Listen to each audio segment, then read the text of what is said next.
देखिए, आज से हम लोग लघु सिद्धांत कौमुदी प्रारंभ कर रहे हैं। ठीक है, देखिए सबसे पहले व्याकरण ही पढ़ रहे हैं। तो कोई अगर पूछ दे कि व्याकरण किसे कहते हैं तो क्या बताइएगा?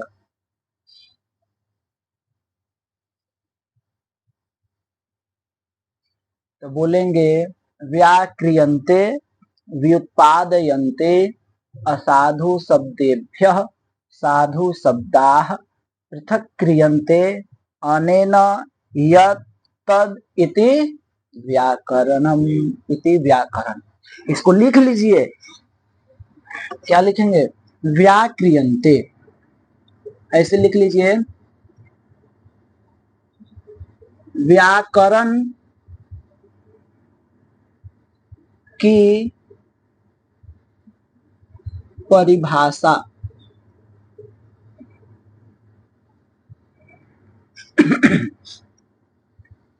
व्याकरण की परिभाषा व्याक्रियन्ते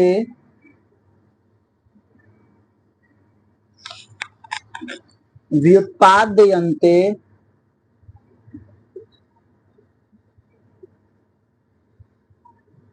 व्याक्रियन्ते व्युत्पादयन्ते असाधु शब्देभ्यः असाधु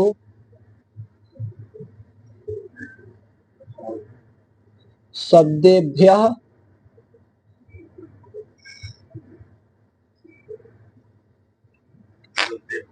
असाधु शब्देभ्यः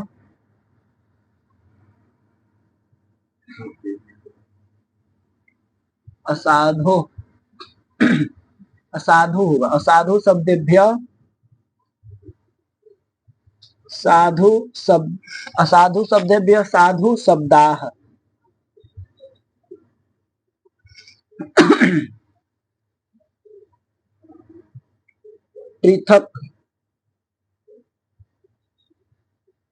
पृथक् क्रियन्ते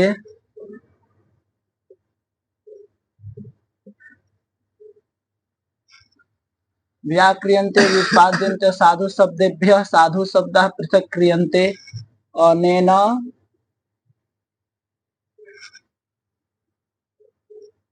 यत् तद् इति व्याकरण। मतलब व्याकरण शब्द की व्युत्पत्ति परिभाषा कहिए या व्युत्पत्ति कहिए, व्युत्पत्ति। ठीक है, कहने का मतलब है जिसके द्वारा, अनेन जिसके द्वारा क्या करते हैं? उत्पत्ति करते हैं या उसको जिसके द्वारा असाधु शब्दों से साधु शब्दों को पृथक किया जाता है। तो शास्त्र वही व्याकरण है। क्यों? तो व्याकरण के द्वारा हम साधु शब्द को जानेंगे और असाधु शब्द को जानेंगे। व्याकरण के अलावा दूसरे चीज से हम साधु शब्द को और असाधु शब्द को हम नहीं समझ सकते हैं कि कौन शब्द साधु है और कौन शब्द असाधु। ठीक है, इसलिए अब जैसे मान लीजिए, तो व्याकरण अगर कोई पूछ दे कि व्याकरण शब्द कैसे बना, व्याकरण जो इतना शब्द है कि व्याकरण शब्द कैसे बना, तो फिर क्या बताएंगे? तो देखिए, तो वी उपसर्ग है, आंग उपसर्ग है। उपसर्ग जानते हैं, आगे आएगा संज्ञा प्रकरण अथ संधि जब पढ़ेंगे अर्थात संधि, तो उसमें आएगा उपसर्ग। ठीक है ना? उपसर्गः क्रिया योगे प्रादयः क्रिया योगे उपसर्ग संज्ञा स्युः परपरापसम अनुभव निस्निर्दुष दुर्वी आंग। तो वी और आंग आता है उपसर्ग। तो देखिए, अब हम बता रहे हैं आपको व्याकरण शब्द की सिद्धि, माने व्याकरण शब्द कैसे बना। तो वी उपसर्ग है, वी उपपद आंग उपपद, वी धन आंग उपपद रहते डू डुक्रिय करने धातु से, कौन? डुक्रिय करने धातु है। वी उपसर्ग तथा आंग उपसर्ग उपपद रहते डुक्रिय, डुक्रिय, डुक्रिय, ठीक है ना। डुक्रिय करने, डुक्रिय करने धातु से एक सूत्र है, कौन सूत्र है? तो कर्णाधिकरणयोश्च, इस सूत्र के द्वारा ल्युट प्रत्यय कर दिए। क्या कर दिए? ल्युट। एक बार और समझिए, वी उपसर्ग है, आंग उपसर्ग है, और ये डुक्रिय करने जो है धातु है, ठीक है ना, करने अर्थ में होता है डुक्रिय। तो इसी से करोति इत्यादि जो है तिङंत में रूप बनता है।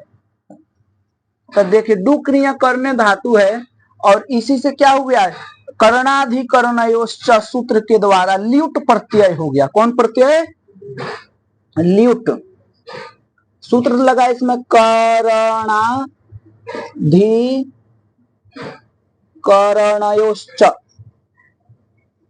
कर्णयोश्च, ठीक है ना। इस सूत्र के द्वारा ल्युट प्रत्यय। कोई पूछेगा भाई ल्युट प्रत्यय ही क्यों किए? तो ये सूत्र बताइएगा। तो देखिए वी आंग में जो म है ना, इसका लोप हो जाएगा, अनुबंध लोप हो जाएगा, तो बचेगा आ। फिर आपका डुक्रिय में यकार की हलंत्यम से संज्ञा हो जाएगी, ठीक है, आगे पढ़ेंगे। और इधर डू की जो है एक सूत्र है आदि टूडव, ठीक है ना। तो उससे जो है डकार की भी क्या हो जाएगी? इत संज्ञा, ठीक है। उकार की संज्ञा हो जाएगी आदि टूडव। तो इससे जो है इसकी संज्ञा हो जाएगी, तो बच जाएगा केवल क्री। क्या बच जाएगा? क्री। जब क्री बच जाएगा और ल्युट में भी ल की संज्ञा हो जाएगी, लसक्व तद्धिते सूत्र है, और टकार की हलंत्यम से, तो बचेगा क्या? यू। ये सब अनुबंध लोप कर दिए सबका, तो बचा वी आंग वी आ क्री यू। तो अब एक सूत्र है युवरनाको, युवरनाको, वो क्या करता है? यू को अन कर देगा, यू को अन कर देगा।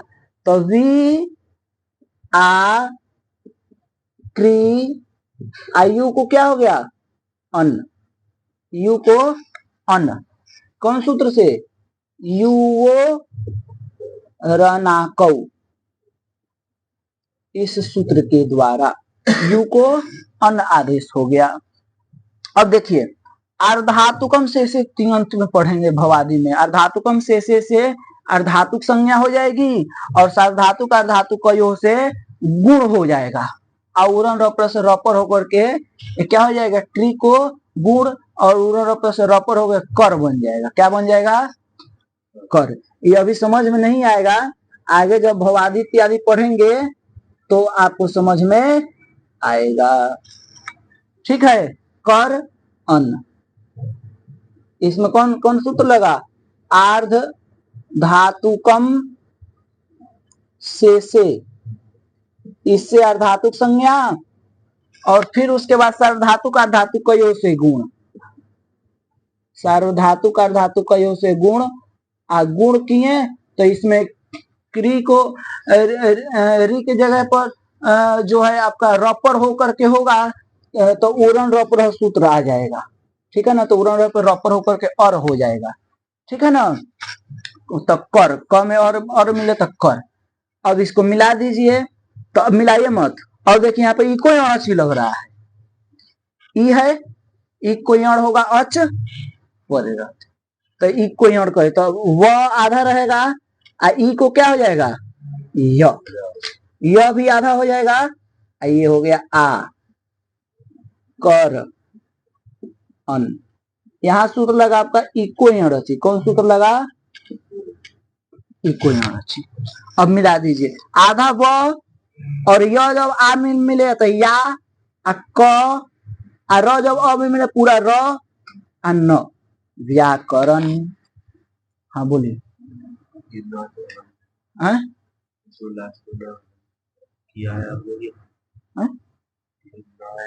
हाँ अच्छा ना, हलंत नहीं है, ना पूरा है, ठीक है। और एक सूत्र पढ़े होंगे, कौन पढ़े, अभी कहाँ पढ़े हैं, अटकुप वांगनुम वेवायपी एक सूत्र रहेगा, वो क्या करेगा, अट कवर अट कवर उपवर्ग इन से परे रेफ और सकार तथा रेफ और सकार से परे नकार को क्या हो जाता है, रेफ और सकार से परे नकार को हड़कार हो जाता है, अगर अट कुपवांग इन सब का व्यवधान हो तब भी। तो इस नकार को क्या हो जाएगा, रेफ से पर में है ना नकार, इसको हड़कार हो जाएगा, तो ये हो जाएगा व्याकरण, व्याकरण, समझ गए। अटकुपवांगनुम वेवायपी सूत्र है, तो ये हो गया हमारा व्याकरण। अब देखिए, ये तो हो गया व्याकरण, पहले इसको लिख लीजिए, फिर इसको मिटाना पड़ेगा हमें, तो फिर और बता रहा हूं। देखिए व्याकरण समझ गए।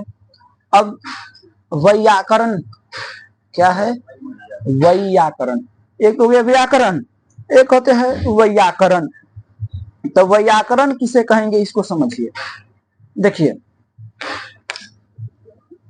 वैयाकरण की परिभाषा, देखो वैयाकरण की शब्द की व्युत्पत्ति कह लो, परिभाषा कह लो, वैयाकरण किसे कहते हैं, तो कहते हैं व्याकरणम अधीत वेद वा इति वैयाकरण, मतलब व्याकरणम अधीत वेद वा इति वैयाकरण, कहने का जो व्याकरण का अध्ययन करे या अध्ययन कराए तो क्या कहलाता है, वैयाकरण, है ना। हाँ, तो ना समझे, जैसे कहता है कि अरे ये वेदांती जी हैं, ये नैयायिक जी हैं, बोलते हैं ना, तो क्यों बोलते हैं कि हाँ, तो क्यों बोलते हैं, क्योंकि वो वेदांत पढ़ते हैं या वेदांत पढ़ाते हैं, मतलब वेदांत के जानकार हैं, इसलिए उनको लोग वेदांती कहते हैं, ठीक है। उसी प्रकार से जो यदि व्याकरण को पढ़ते हैं या पढ़ाते हैं उनको वैयाकरण कहा जाता है, ठीक। तो देखिए वैयाकरण शब्द की व्युत्पत्ति,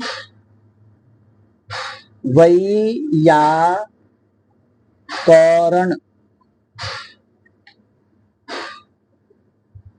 शब्द की व्युत्पत्ति तो होगा व्याकरणम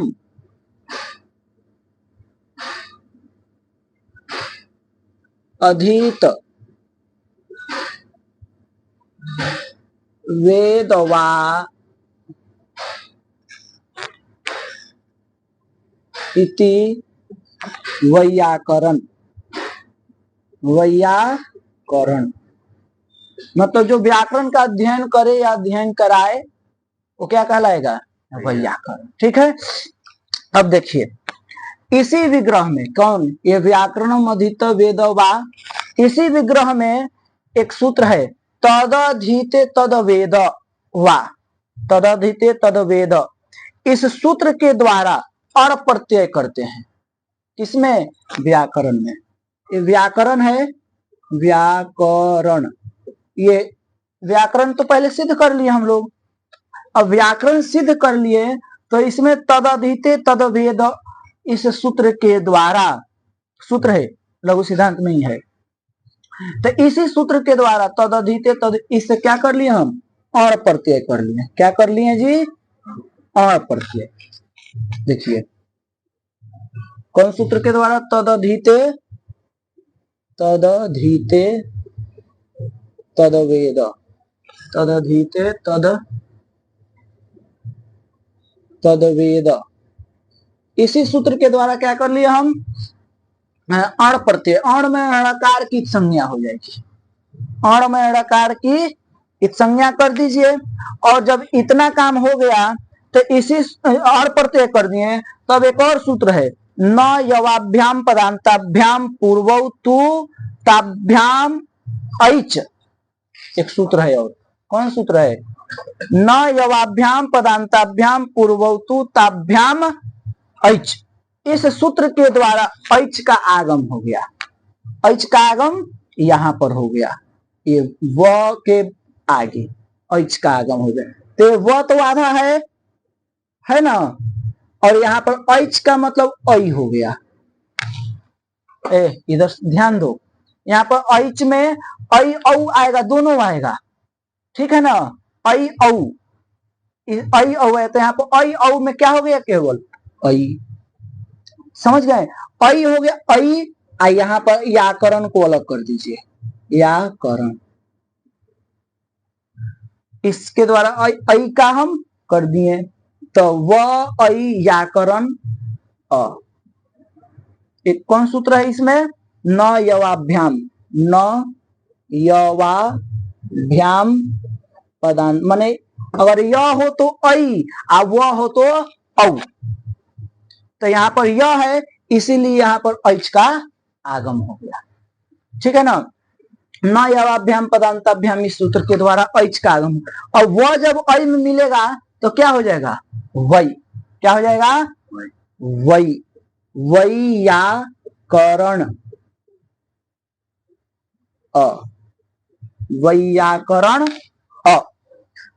जब वैयाक, तो एक सूत्र है यची भम, यची भम से इसकी भ संज्ञा हो जाएगी, यस्येति च से इसके आकार का लोप हो जाएगा, तो ये हो जाएगा वैयाकरण, आधा हो जाए, इसके अ का लोप हो गया। यची भम से भ संज्ञा हो गई थी, और यस्येति च एक सूत्र है, यस्येति च, इससे जो है यस्येति च, इससे इसके आकार का लोप, ठीक। अब ये सब उतना समझ में नहीं आ रहा होगा, आगे समझ में आएगा।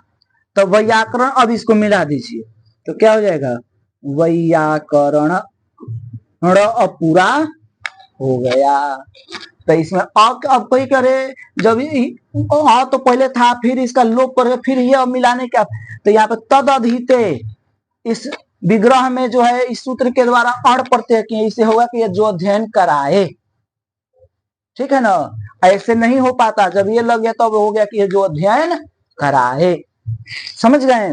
तो इसलिए अब हुआ वैयाकरण, यानी जो व्याकरण का अध्ययन करे या कराए उसे क्या कहेंगे, वैयाकरण। इसको लिखिए, देखिए अब जो है मान लीजिए, तो व्याकरण, वैयाकरण शब्द की व्युत्पत्ति समझ लिए, उसकी सिद्धि समझ लिए। कोई पूछे कि भैया व्याकरण पढ़ते किस लिए है, व्याकरण पढ़ के क्या करेंगे, व्याकरण पढ़ के क्या करेंगे, तो क्या बताइएगा, व्याकरण क्यों पढ़ते हैं, किस लिए पढ़ते हैं।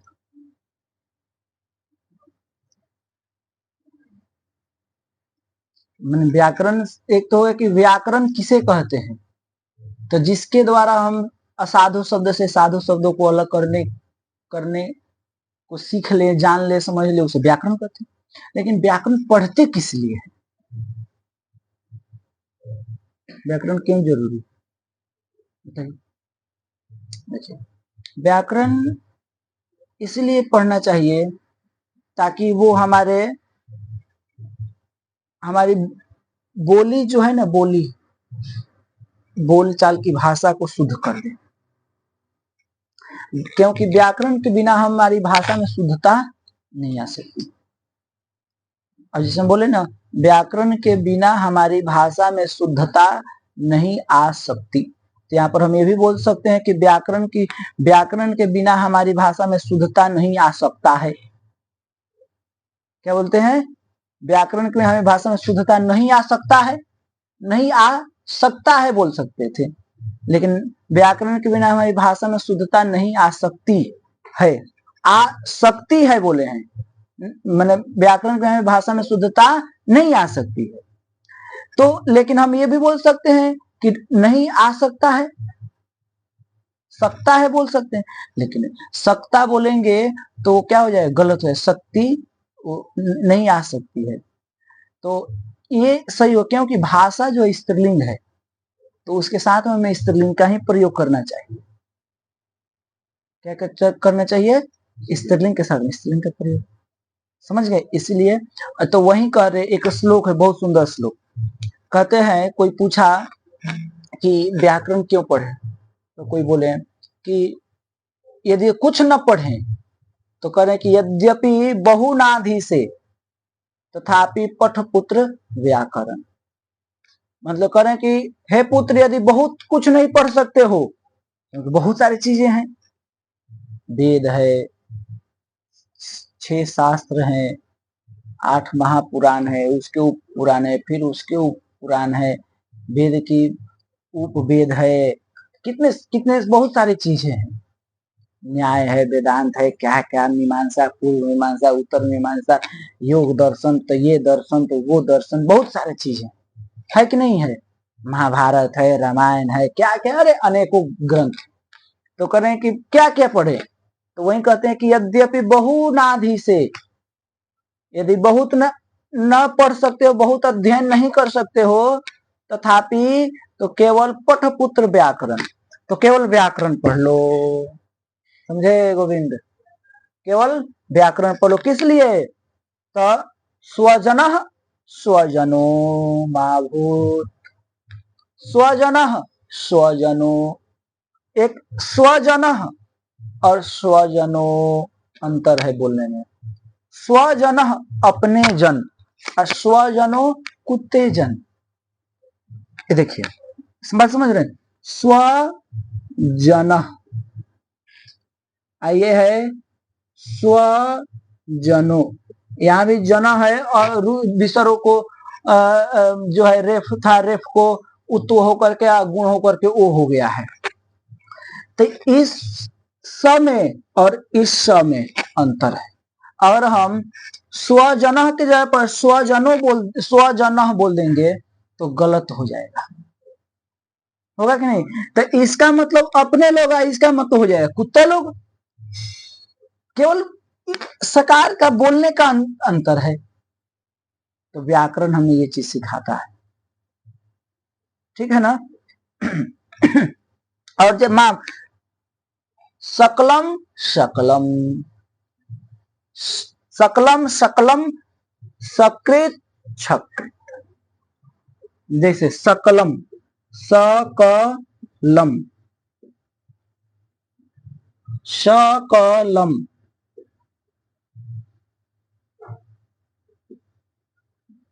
सकृत, सकृत, ये बाद में इधर छकृत आदि बन गया है, ठीक है ना? ये चौ इत्यादि हो गया है। तो इस सकलम का मतलब हुआ सकलम, संपूर्ण। क्या हुआ? संपूर्ण। और इस सकलम का मतलब हुआ टुकड़ा। तो अगर हम किसी को बोल रहे हैं सकलम, माने कोई हमें कहनी हो कि भैया संस्कृत में बोलनी है पूरी पूरी माने संपूर्ण संपूर्ण काम को ढंग पूर्वक करो, तब वहां पर संपूर्ण में ये सकलम को बोलना, हम यहाँ बोल जाए कि ये सकलम, तो वहां गलत हो जाएगा कि नहीं हो जाएगा? क्योंकि इस संपूर्ण, सकलम मतलब न संपूर्ण होगा, इस सकलम मतलब टुकड़ा होगा। तो इसलिए और व्याकरण की जानकारी रहेगी कि भैया दंत सकार का उच्चारण कहाँ से करना है, तालव्य सकार का उच्चारण कहाँ से करना है, मूर्धन्य सकार का उच्चारण कहाँ से करना है, तो उसको हम वैसे उच्चारण करेंगे। इसलिए व्याकरण जरूरी है। सकृत सकृत, सकृत एक बार, और ये हो गया सकृत विष्ठा। तो वही कह रहे हैं, कितना सुंदर श्लोक है, यद्यपि बहुनाधि से, यदि बहुत नहीं पढ़ सकते हो तथापि पठपुत्र व्याकरण, ठीक है? इसलिए व्याकरण पढ़ लीजिए। और कुछ नहीं पढ़ सकते तो केवल व्याकरण पढ़ लो कम से कम, समझे? लेकिन व्याकरण ही लोग नहीं पढ़ पाते हैं, व्याकरण जरूरी है, इसलिए व्याकरण पढ़नी चाहिए। इस श्लोक को लिखना चाहोगे? हैं? लिख लो। यद्यपि बहुनाधिसे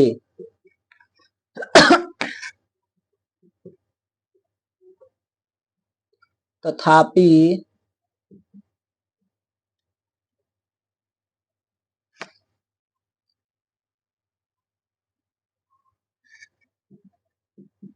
पठपुत्र व्याकरण, यद्यपि बहुत नहीं पढ़ सकते तो केवल व्याकरण पढ़ लो। क्यों? स्वजनः स्वजनो माभूत, माने स्वजन के जगह पर स्वजन के जगह पर स्वजन न हो जाए। समझ गए जी?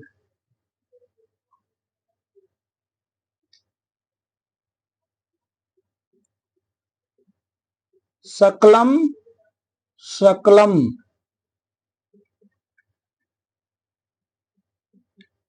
सकृत छकृत, ये आपका श्लोक है। श्लोक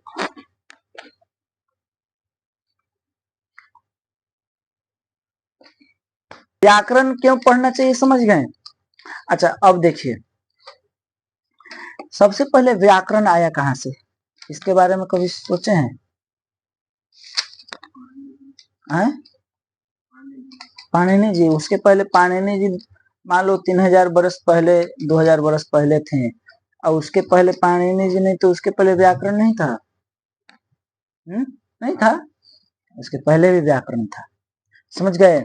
देखिए, तो वही कहा गया है कि व्याकरण के आदि प्रवक्ता कौन है या उनके आचार्य कौन है। तो देखिए, सबसे पहले तो जब सृष्टि का निर्माण होता है तो भगवान के द्वारा वेद की उत्पत्ति होती है। भगवान ही वेद की उत्पत्ति, और वो ज्ञान किसके पास होती है? ब्रह्मा जी के पास, और ब्रह्मा जी फिर और को देते हैं। तो इसमें भी है, लघु सिद्धांत कौमुदी में भी आपका दिया हुआ है।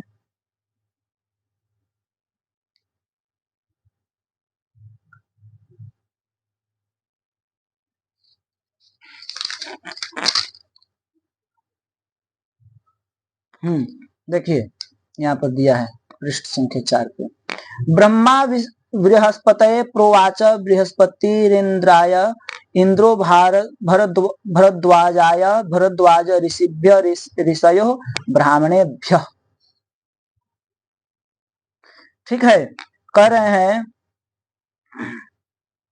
कि सबसे पहले व्याकरण व्याकरण का ज्ञान किनको हुआ? तो ब्रह्मा जी को। किनको हुआ? ब्रह्मा जी, भगवान की कृपा से। ठीक है ना, वेद ज्ञान, वेद में ही तो व्याकरण है, वैदिक व्याकरण भी तो होता है। तो ब्रह्मा जी, और ब्रह्मा जी किनको दिए? तो ब्रह्मा जी किसको दिए? किसको बोले, किसको कहें इस ज्ञान को? बृहस्पति को, बृहस्पति देव जो देवताओं के गुरु हैं। तब अब बृहस्पति जी किनको दिए? बृहस्पति दिए इंद्र को। किनको? इंद्र को। बृहस्पति इंद्राय, बृहस्पति इंद्र। और इंद्र देव किसको दिए? भरद्वाजाय, भरद्वाज ऋषि को। किनको? भरद्वाज ऋषि को। और भरद्वाज ऋषि, और भरद्वाज जी क्या किए? ऋषियों को दिए, जो ऋषि गण थे ऋषियों को। और ऋषि क्या किए? ब्राह्मणों को दिए, ब्राह्मणों को दिए। ठीक है, तो इस प्रकार से एक ज्ञान जो है चलता आ रहा है। समझ गए? और अगर कोई पूछे व्याकरण कितने हैं तो क्या बताइएगा? तो व्याकरण कितने हैं? तो इतिहासविद के द्वारा प्रमाणित 9 व्याकरण है। कौन कौन? तो है व्याकरणम च मुख्यतो नवधानु श्रूयते, मुख्य रूप से 9 प्रकार के व्याकरण जो है सुने गए हैं। वो कौन कौन है? तो देखिए, ऐन्द्रम चांद्रम काशकृष्णम कौमारम शाकटायनम सारस्वतम चापि सलम साकलम पाणिनीयकम। कौन कौन व्याकरण है? ऐन्द्र व्याकरण। कौन व्याकरण? ऐन्द्र व्याकरण माने जो इंद्र के द्वारा। चांद्र व्याकरण, काशकृष्ण और कौमार, कितने हो गए? ऐन्द्र, चांद, काशकृष्ण, कौमार, शाक्टायन और सारस्वत और अपिसल और साकल व्याकरण, और ये है पाणिनीय व्याकरण। इसके पहले पाणिनि जी के पहले 8 व्याकरण थे, यही 8 व्याकरण। और दुर्योधन जो था 8 व्याकरण के ज्ञाता था। महाभारत में दुर्योधन का नाम सुने हैं? तो दुर्योधन जो था 8 व्याकरण का ज्ञाता था, फिर भी उसके पास उतनी व्याकरण का ज्ञान होते हुए भी देखिए अहंकार कितना था, घमंड कितना था कि नहीं? 8 प्रकार के व्याकरण को जानता था। हम लोग एक व्याकरण को नहीं जान पा रहे हैं। अभी हम लोग क्या एक ही पढ़ रहे हैं ना, अष्टाध्यायी पाणिनीय व्याकरण पढ़ रहे हैं, तो इस व्याकरण को नहीं जान पा रहे हैं। और वो 8 प्रकार के व्याकरणों का ज्ञाता था दुर्योधन। ये 9वां व्याकरण है। ठीक है, इसको जानिए, समझिए। आज के लिए इतना ही रहने दीजिए, कल फिर हम लोग पढ़ेंगे।